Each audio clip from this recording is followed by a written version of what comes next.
All right, I am here with Bob Negen, the founder of Whisbang Retail Training. Bob, thank you so much for joining. Well, Patrick, I am honored. I am honored that you're on.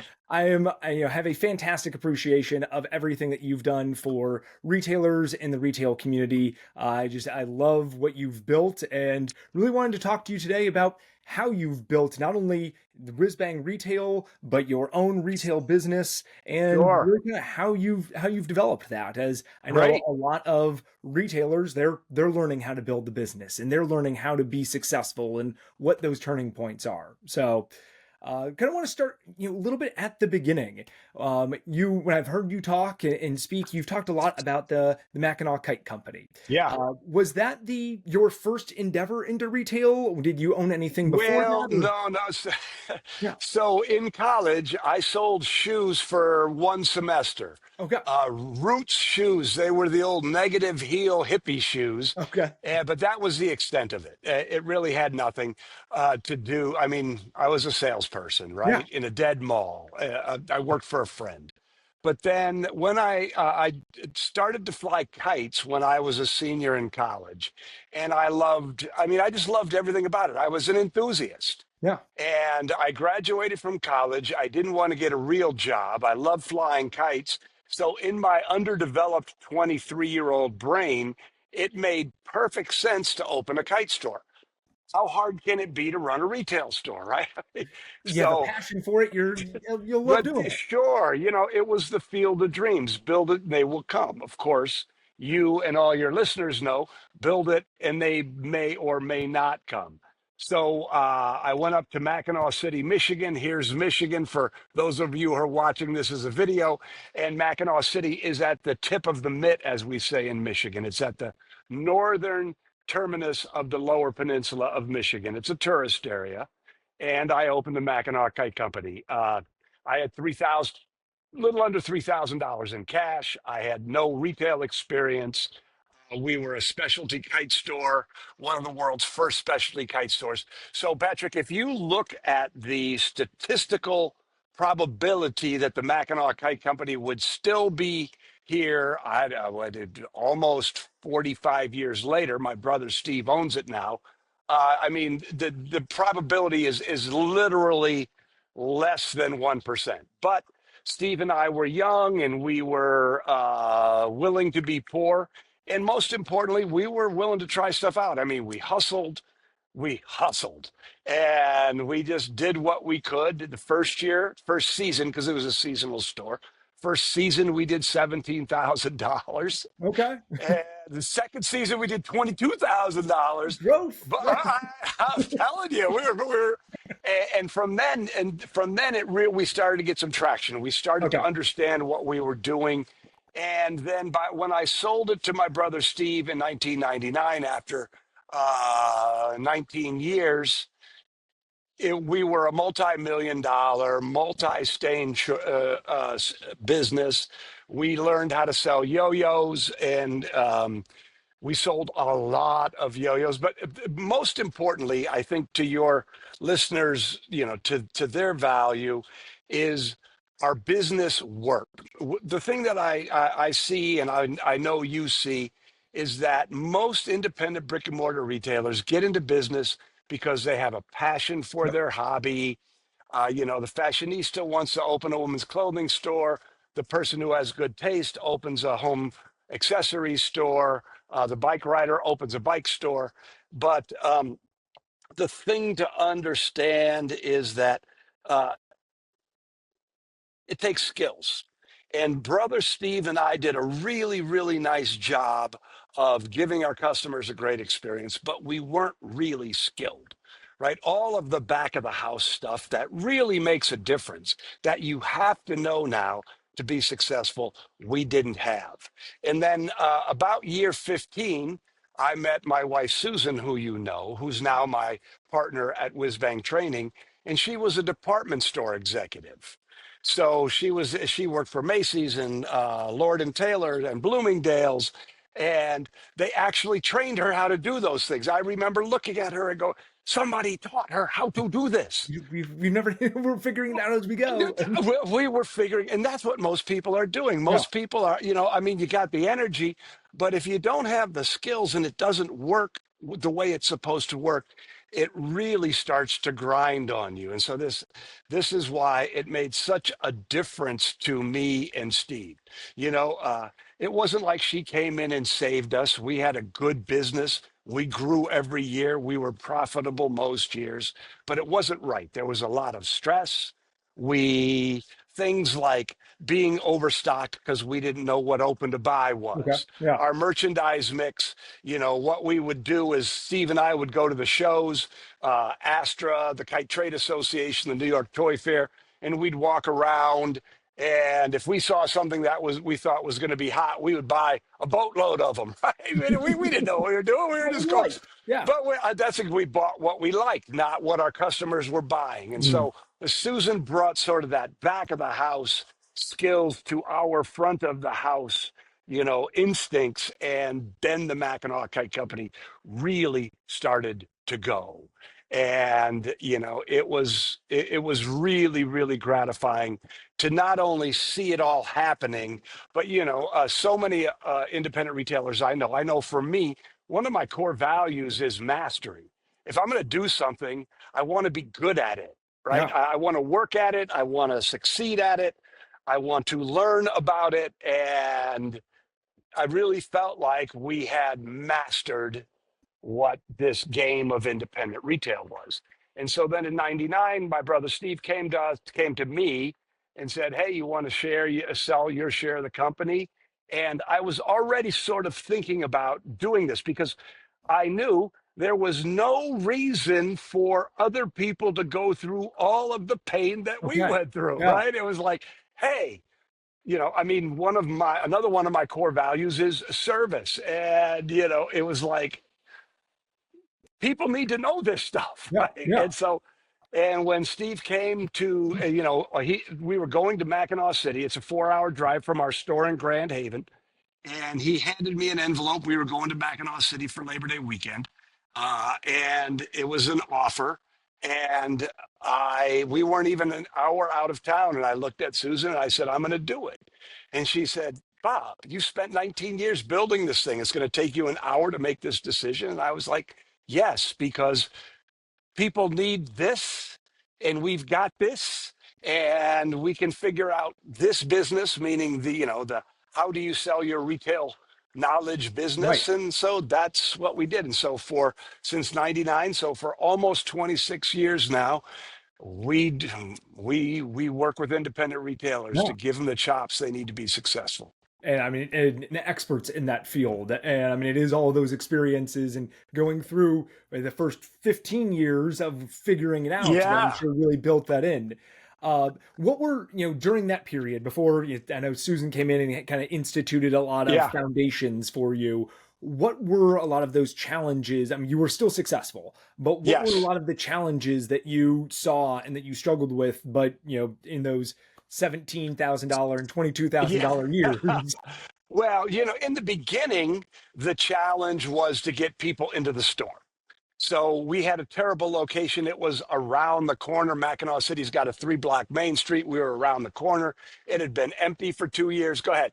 Well, real quick, why Mackinaw City? It is the most northern point. I mean, it's a tourist vacation town. Well, I know that there's a boat race from Chicago up there. that's My right. friend And Mackinac participates in, Island is but there. Yes. why Mackinaw? Okay. So the story is I had a girlfriend, not Susan, before Susan, a girlfriend had a cottage in Harbor Springs, which is, another very, very affluent resort town in northern Okay. Michigan. And we went during college. A bunch of us, went up in the fall to stay at her cottage. We called it adult camp. Why we called it adult camp? Because we did not act like adults at all, but we We went thought out you into were. this field to fly. I had a Peter Powell stunt kite. It was at 100-foot tail, and you steered it through the sky. And I was having so much fun. And we stopped and we asked a farmer if we could fly in his field, and he said sure. and he was having a garage sale at the time, and he had a guy in a gorilla suit standing on this road trying to get people to come in. Well, everybody stopped, but not because of the gorilla suit, because they stopped to watch our kites. Okay. And so, I mean, and it sort of struck me. It's like, oh, this is interesting. And on the way home, I looked at Sharon and I said, Sharon, I should open a kite store up here. And she said, you should. I mean, this is the Yeah. quality of my decision making, Patrick. Very important. Yeah. Hey, but Yeah, so it so laid the path for a lot of it, success. it did. So I went to Petoskey and I didn't know how to look for a location. I guess I just expected a building to fall down on me. And it didn't fall down on me. So I sort of gave up on my dreams. My sister got married. I was hanging out with a good friend of mine who shot her wedding. And he said, Bob, I'm going to open a photo gallery in Mackinaw City. And I looked at the plans for this little mini mall where he was going to put his Gitchy Coast Gallery. And I looked at it and I said, that's where I'm going to have my kite store. And the rest is There we history. go. Okay. There we are. So I get a challenge of getting people there, getting people into the door. What else? So, but then this becomes interesting too. So we were around the corner. So then that's when we learned that we fly them, they buy them. So then we started to fly kites. Like we would fly kites in the beginning, we would actually literally tie a kite off the front of our store, and there were windsocks all along line. So people would come in the ferry, they'd see all these windsocks, and their eyes would take them straight to our Yeah. sign, and then they would come in. And so then we started buying bigger and better kites. We hired kite flyers who would go out and put on shows. And that's how it really started. Mackinaw City was really known for, if you came into town, you automatically looked up because our goal was to have a sky filled with fantastic kites. Wow. Because No. when that happened, we were selling. And it's like some viral marketing that you would get No, it going. was And entirely viral. So, Patrick, think about this. So, let's just use the number $1,000. So, because it's a nice round number, if the baseline was $1,000, and the on the first day that the wind would blow steady, we would do 1,500. If the wind blew steady 2 days in a row, that second day would be 2,500. The third day would be 3,500. And that's kind of where it would cap yeah, out. But I mean, we lived and died by wind. the After win. a while, we had a customer base, so we weren't as dependent on it. But that's how we built it. And then Wow. the next sort of, to your question, the next thing. So we started to grow. We got traffic. The next thing we needed to do was hire people. We didn't know how to manage people. And when I talk to retailers, their number one frustration is how do you build a It's team? still, So yeah. I had to learn how to build a team. And then we realized that we weren't converting like we should, even though we had a lot of passion. And then we learned how to sell. And so, one of the things that I learned and that we teach, and that any of your listeners probably know to be true, is as you grow your business, the skills you don't have come up and bite you on the Mm. backside. And then that becomes an opportunity. You can say, okay, I don't know how to do this thing. I better learn how to do this thing or it's going to hold me back. So every single thing. That's why in our retail mastery system, there's 11 modules.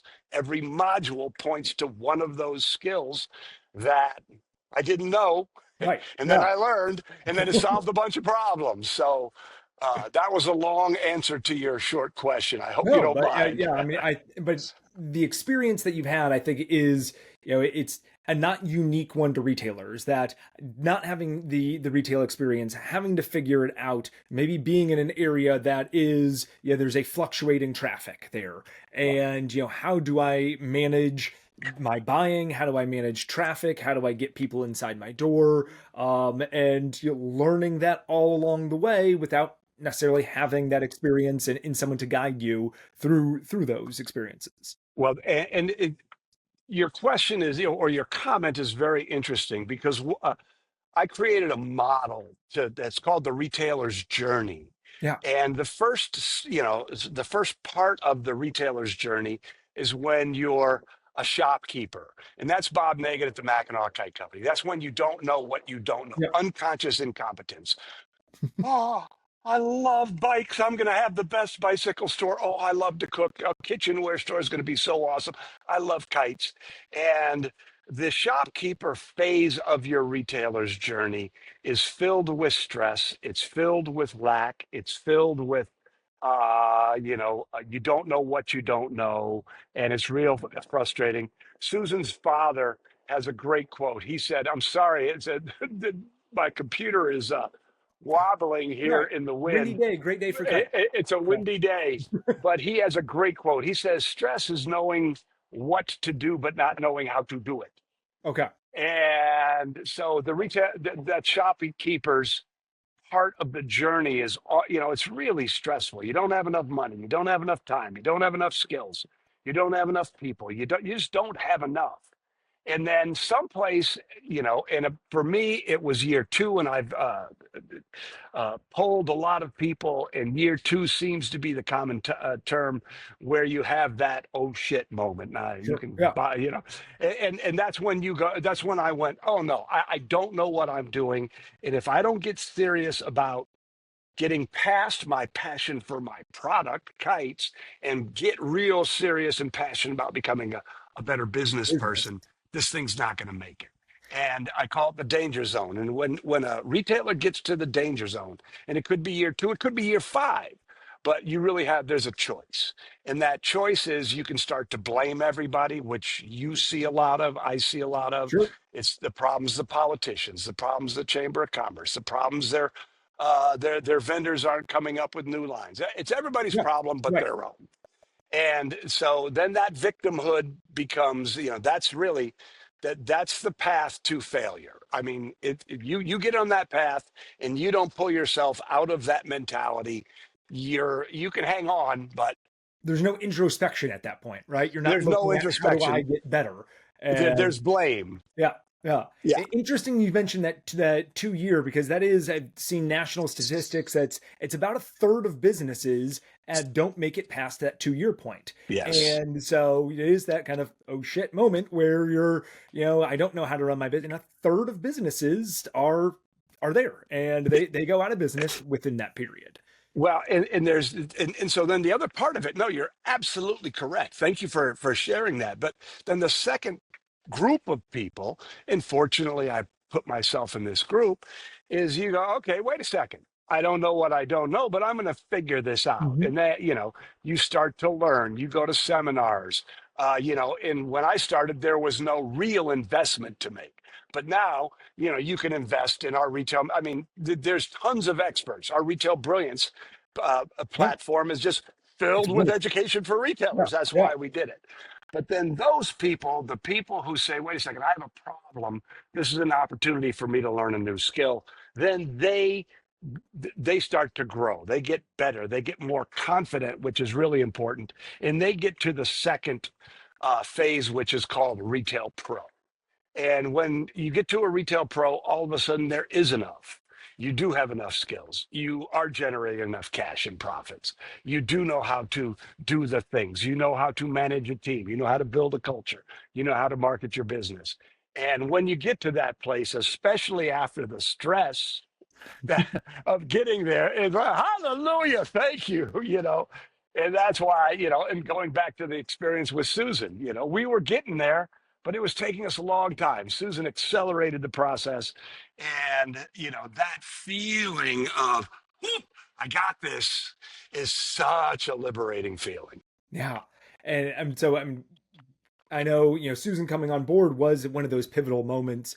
Were there others or what were the others along the way where you're saying like, all right, this we're going to make a go of this. This is going to be a sustainable thing for us. Well, so it wasn't. So there's a couple of things. Yeah. There was never really moments where we went, this is going to be a sustainable thing for us, because before year two, Brother Steve and I looked at each other and says, we're going to do this, right? So there Yeah. was the decision. And so we just kept sticking it out.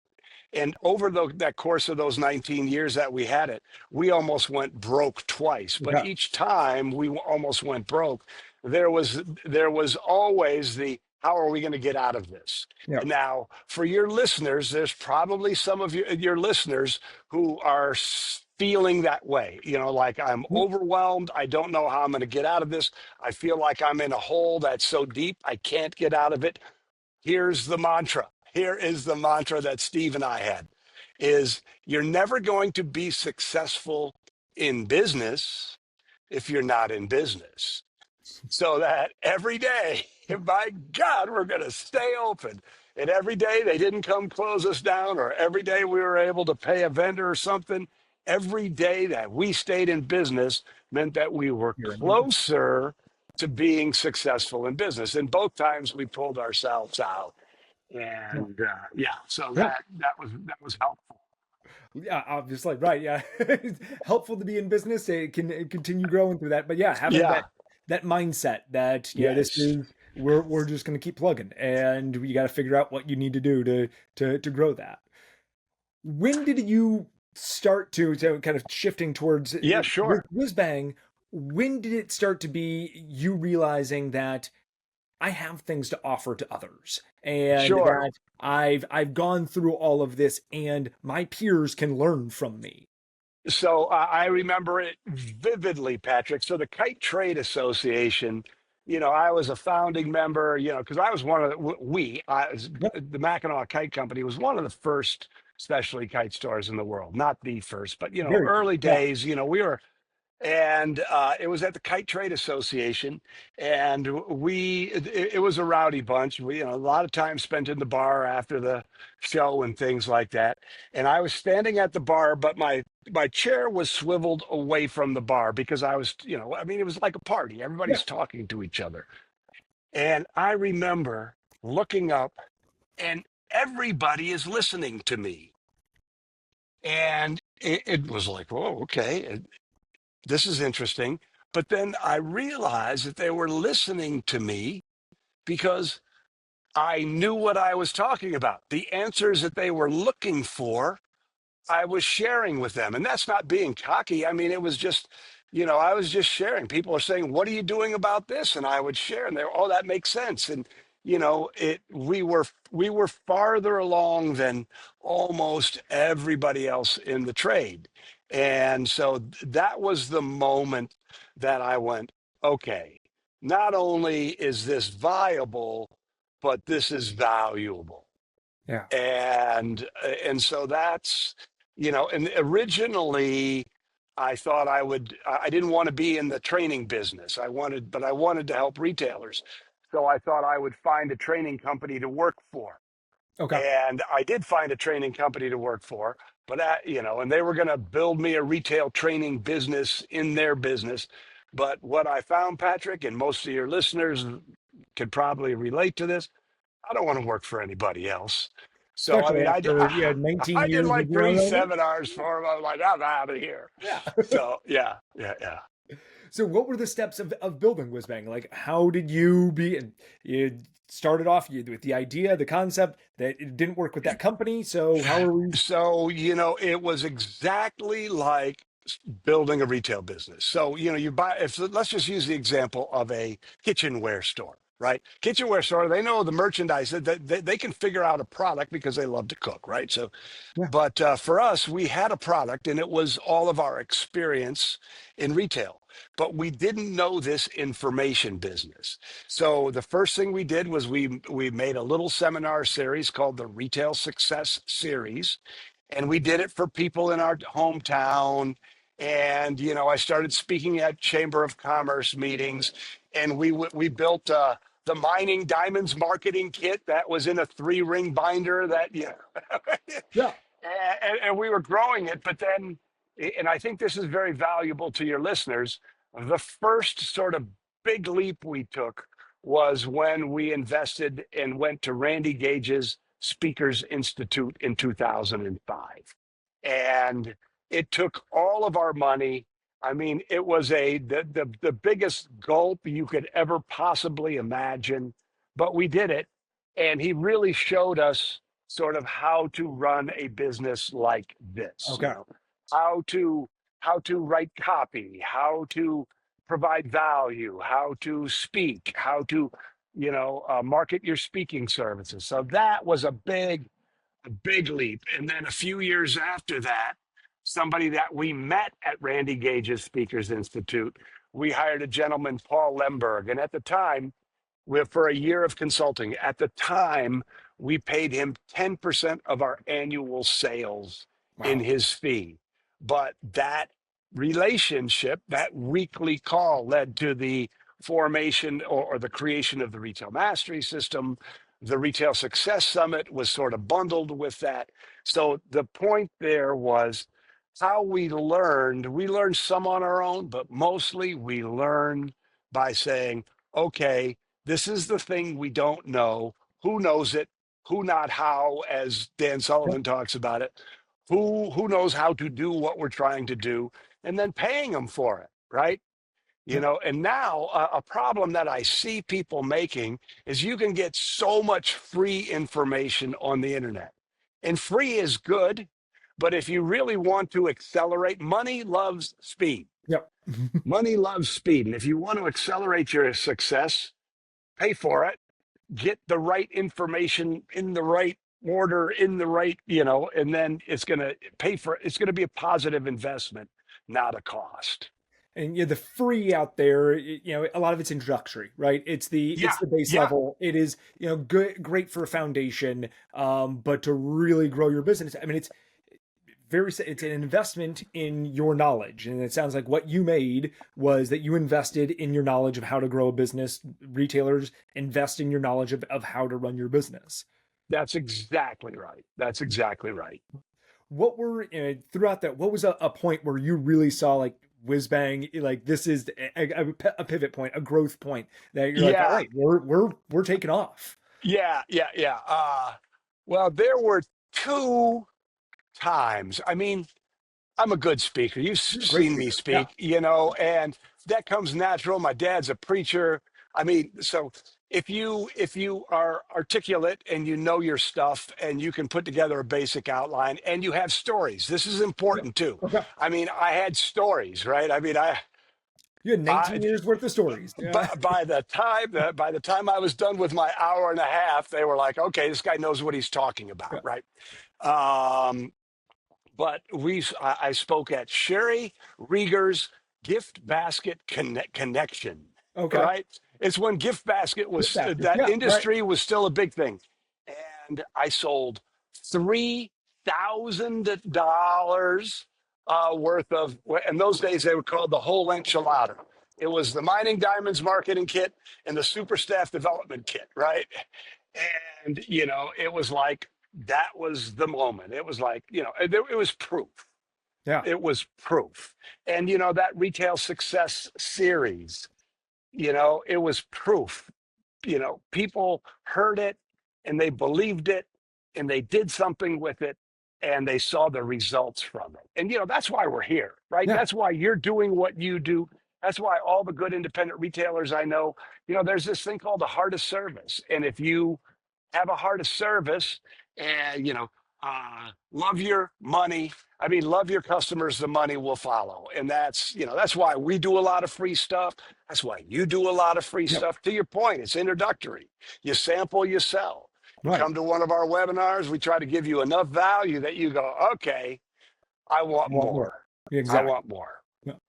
And I love that, really it's been a combination of what you're passionate about, where your skills are, and really being able to combine that into a continual growth. And I know you're a person that loves to learn more. What have you learned, or what are kind of some concepts that you've really brought in to yourself through WhizBang, and that's really become a part of your mantra and who you are? Yes.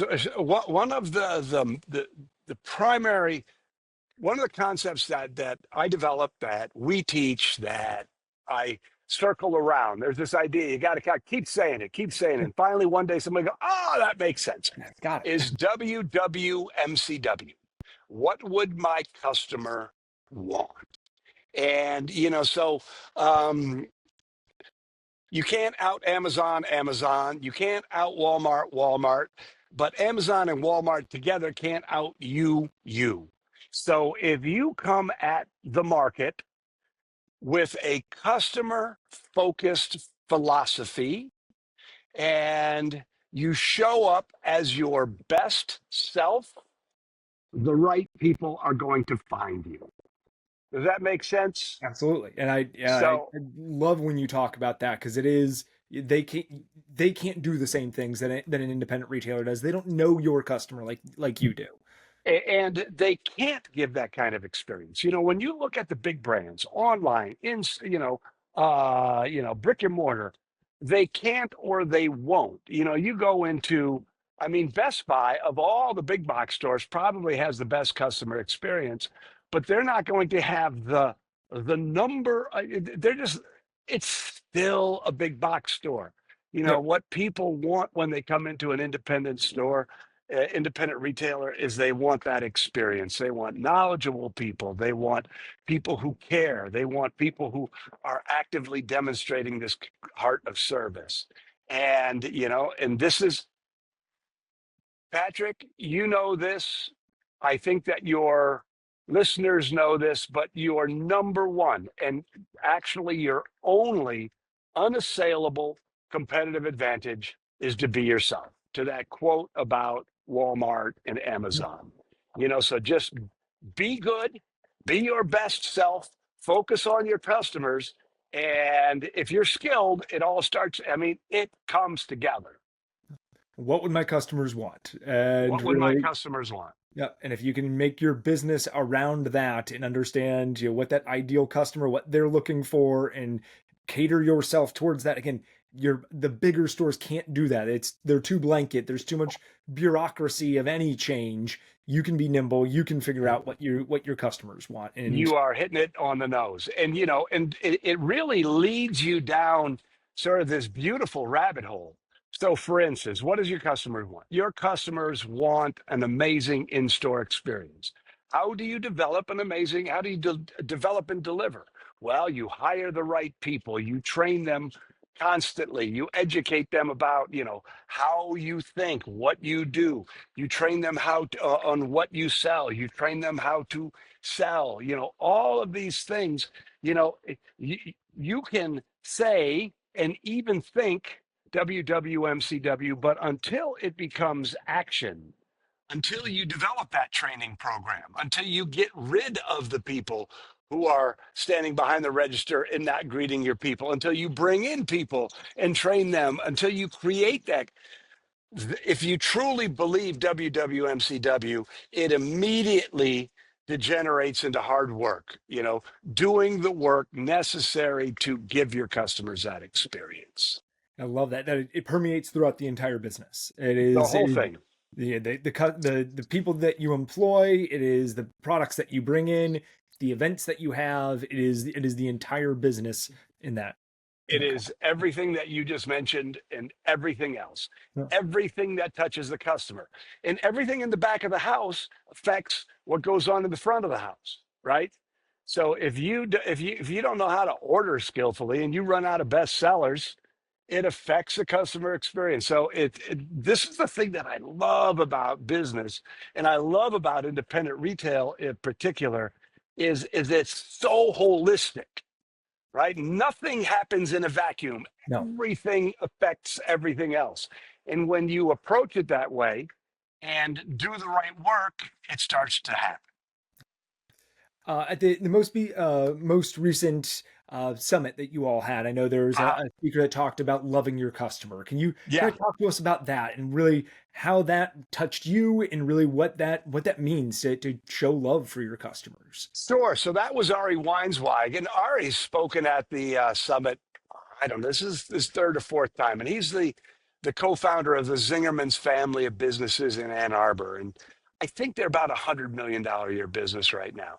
And they built it through culture. And we love Ari and we're friends with Ari. And like I said, he's always one of our favorites.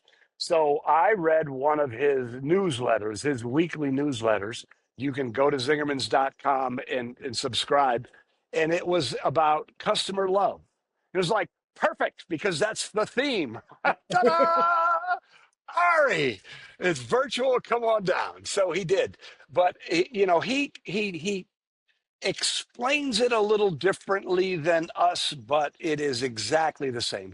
Because they're in the food business, they have a restaurant, a farm, they have a couple of restaurants, they have the deli, they sell food. He uses the example of recipes. We talk about standards when we talk about training and teaching and educating. Look, this is the way we do things. If things are done this way every time, our customers are going to get a great experience, they're going to get a consistent experience. It's going to be great. He calls it recipes. And the question that I asked him was, okay, you don't just allow your line cooks to say, oh, I feel like adding a whole lot more paprika. I mean, they don't get to say, oh, I got an order for a corned beef sandwich. I think I'm going to make a pastrami on rye. And his point was very well taken. He said, yes, you have to give them the recipe, but you also have to allow them to think for themselves. you know Ingredients change. You look at food, it's different. It has different flavors at different times of the year. In the summer, it's all farm fresh vegetables. In the winter and fall, there's more root vegetables. So the object is to educate your people on how things should be done, and then give them the opportunity and the leeway to think. And if they don't do it correctly, and I think this is so incredibly important, it's an opportunity to coach. And and your listeners know, people love to be heard, people love to be appreciated. And that's what leadership is all about: listening, letting your team members help steer the ship. A big mistake that I see people make, and it's made often, is they think because they're the owner, they're responsible for finding the right answer to something. Sure. Yeah. And they're not. They're or no, they're responsible for finding it, not necessarily coming up with it. They don't have to determine it. They don't have to think about it and say, this is the decision. They have to just, my advice always is, let your team help you build your business. So I created a concept called ADD, and it's ask, discuss, decide. So anytime you have an opportunity or a problem, rather than retreating into your own mind and trying to find an answer that you're going to tell people Yeah. that that's how they're going to do things, say, hey, this is what I think. What do you think? And when you do that, your team members start to think about your business for you and with you, and you develop a collaborative culture. And that's also how you build the kind of business. Those people will get their friends to come work for you. So recruiting is no longer an issue. Those people will step up if something happens to you.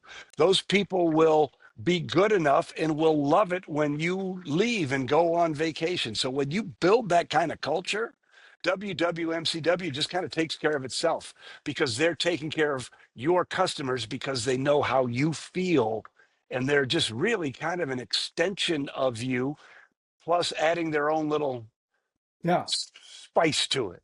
Yeah, yeah, able to kind of work off that recipe. And Yeah, that's right.